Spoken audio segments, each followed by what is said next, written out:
There I was, standing in my father's dining room watching my brother Derek raise his glass like he had just conquered the world. He announced to everyone that he was getting the family company.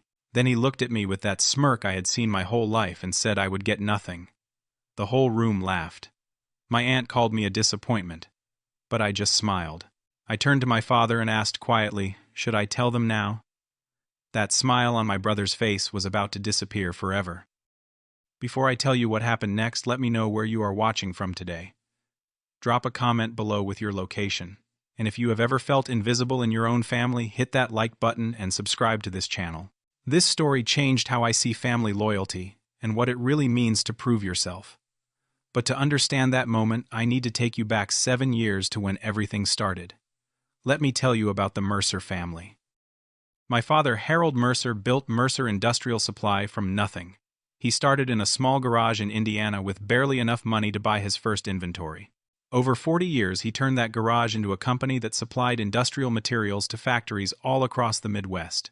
He was a man of few words, strict in his ways, and he believed that actions spoke louder than anything you could ever say. But somewhere along the way, he decided that my older brother Derek was the golden child, and I was just the shadow. Derek was 3 years older than me. He stood about 6 feet 2 inches tall, with broad shoulders, and a smile that could charm anyone who did not know him well.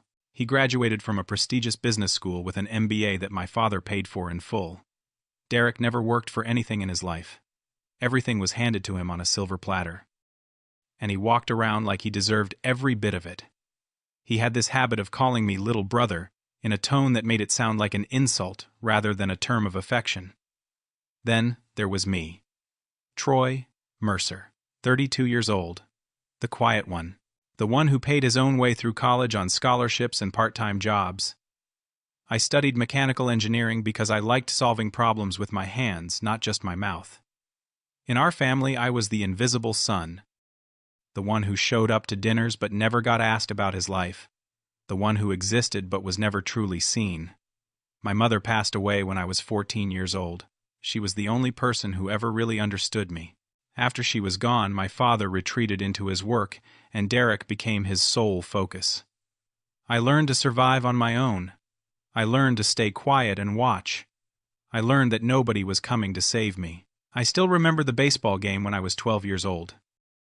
It was the biggest game of my season, and my father promised he would be there. I played my heart out that day. I hit a home run that won us the championship. When I crossed home plate, I looked up at the stands, searching for my father's face. He was not there. I found out later that he had gone to watch Derek practice golf. Not a tournament. Not a competition. Just a regular practice session. Derek was not even that good at golf. He just liked the country club atmosphere. That night I cried in my room and nobody came to check on me. I swallowed those tears and promised myself I would never cry over being ignored again. Years later, when I graduated from college as the top student in my engineering program, I thought things might be different. I had worked 3 jobs while maintaining perfect grades. I had earned everything on my own. My graduation day was supposed to be a celebration. My father showed up 40 minutes late and stayed for only 20 minutes before his phone rang. It was Derek calling to say he needed money for some business opportunity. My father left my graduation to wire Derek $15,000. I later found out Derek used that money for a trip to Las Vegas with his friends. There was no business opportunity. There never was. Christmas dinners were always a reminder of where I stood. One year my father gave Derek a brand new Rolex watch. The kind that cost more than most people make in 6 months. When it was my turn to open my gift, I found an envelope with a $50 gift card inside. Derek laughed and said, "At least you got something, little brother." Everyone at the table thought it was funny. I smiled, thanked my father, and excused myself early. That night, I made a decision. I would not fight for attention. I would not beg for recognition. I would build something so undeniable that they would have no choice but to see me. 7 years ago, when I was 25 and fresh out of college, I asked my father for a job at Mercer Industrial Supply. He was reluctant. He told me there was not really a position for someone with my background. But I insisted. I said I would start at the bottom. I did not need a fancy title or a corner office. I just wanted to learn the business from the ground up. He finally agreed, and gave me a position as a warehouse assistant, the lowest job in the entire company. My brother Derek, meanwhile, had the title of vice president. It was printed on expensive business cards and engraved on a brass nameplate outside his office. But the title meant nothing. Derek showed up to work around 11 in the morning and left by 2 in the afternoon. He spent most of his time on the golf course claiming he was meeting with clients. He signed contracts without reading them. He approved expenses without questioning them. He treated the company like his personal bank account. My first day in the warehouse, I arrived at 5 in the morning. The sun had not even risen yet. I wanted to learn everything before anyone else got there. That was when I met Gus. He was 58 years old and had worked at Mercer Industrial for 30 years. His hands were rough from decades of physical labor, and his back was slightly bent from lifting heavy boxes. But his eyes were sharp, and his mind was sharper. Gus was the first person at that company who treated me like a human being. He did not care that I was the boss's son. He did not treat me differently because of my last name. He taught me how the warehouse operated, how inventory moved, how shipments were organized. He showed me the real backbone of the company that nobody in the fancy offices upstairs ever bothered to understand. After 3 months in the warehouse, I started noticing things that did not add up. Inventory counts were off. Products disappeared without explanation. Some of our suppliers charged prices that seemed way too high compared to market rates. I started staying late, going through records, comparing numbers.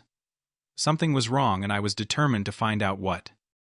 One night, about a year into my time at the company, I was alone in the office. I had stayed late to fix a computer issue in the warehouse management system. While troubleshooting, I accidentally accessed a folder on my father's private server. What I found inside made my blood run cold. Mercer Industrial Supply was drowning in debt. $2.3 million in the red. Cash flow had been negative for 6 consecutive months. The bank was threatening to seize our assets. If nothing changed within 8 months, the company my father spent 40 years building would cease to exist. I could not sleep that night. I kept staring at those numbers, trying to understand how things had gotten so bad. The answers became clear as I dug deeper. Derek had been signing deals with suppliers who charged inflated prices. I suspected he was receiving kickbacks, though I could not prove it yet. The marketing budget had ballooned to ridiculous amounts, but most of it was being spent on Derek's personal entertainment disguised as client meetings. 3 of our biggest customers had left because service quality had declined. My father was overwhelmed. He was 60 years old at the time, tired and stressed. He had trusted Derek to handle operations while he focused on strategy. That trust had nearly destroyed everything. The next morning I looked at my father across the breakfast table. For the first time I noticed how old he looked. The lines on his face seemed deeper. His shoulders sagged with invisible weight. He had no idea that I knew his secret, and I had no intention of telling him just yet. Instead, I got to work. I started with small improvements in the warehouse. I proposed a new inventory tracking system to my supervisor, presenting it as a way to reduce theft and improve efficiency. Within 3 months, we cut operational waste by 15%. Nobody knew I was behind it. The supervisor took the credit, and I let him. Next, I reached out to alternative suppliers. I did my research, found companies that could provide the same materials at 20% lower cost. I presented the information anonymously through the suggestion box. When my father saw the potential savings, he immediately made the switch. Again, nobody knew it was me. But I knew that small fixes would not be enough. The company needed something bigger. I spent nights analyzing market trends, studying competitors, looking for opportunities everyone else had missed. That was when I discovered a gap in the market. Manufacturing plants in our region were struggling to find reliable maintenance services for their industrial equipment. They had the machines, but they did not have people who could keep them running efficiently. I wrote a detailed business proposal for a new division called Mercer Maintenance Solutions. I sent it to my father in an email, using a format that made it look like an outside consultant's recommendation. A week later, he called me into his office. It was the first time in my life that my father had asked to speak with me privately about business. He sat behind his desk holding my proposal in his hands. He looked at me with an expression I had never seen before. It was something between suspicion and curiosity. "How long have you known about the debt?" he asked. I decided to be honest. About 4 months. "Why did you not tell anyone?" "Because I wanted to fix it, not just talk about it." My father was silent for a long moment. Then he said two words that changed everything: "Show me." That night we stayed in his office until 3 in the morning. I walked him through every problem I had identified and every solution I had developed. I showed him the numbers, the projections, the potential. By the time the sun rose, my father looked at me like he was seeing me for the first time. We made an agreement that night. A secret pact between father and son. I would be given full authority to build Mercer Maintenance Solutions from the ground up. If I succeeded, I would earn equity in the company proportional to the value I created. Everything would be kept confidential. Derek would not know. Nobody would know. My father wanted to see if I could actually deliver, and I wanted the chance to prove myself without any interference. I asked for only two things.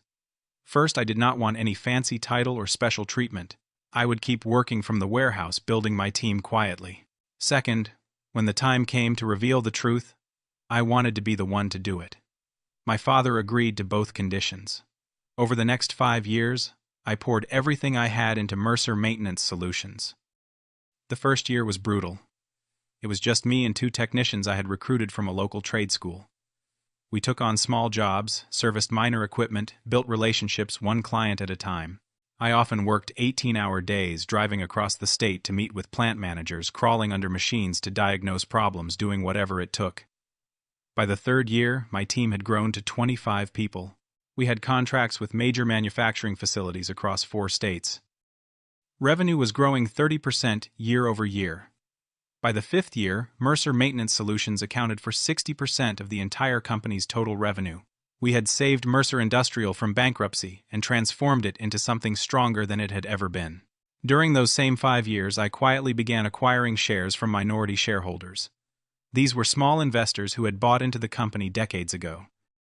Many of them were elderly and looking to cash out their retirement funds.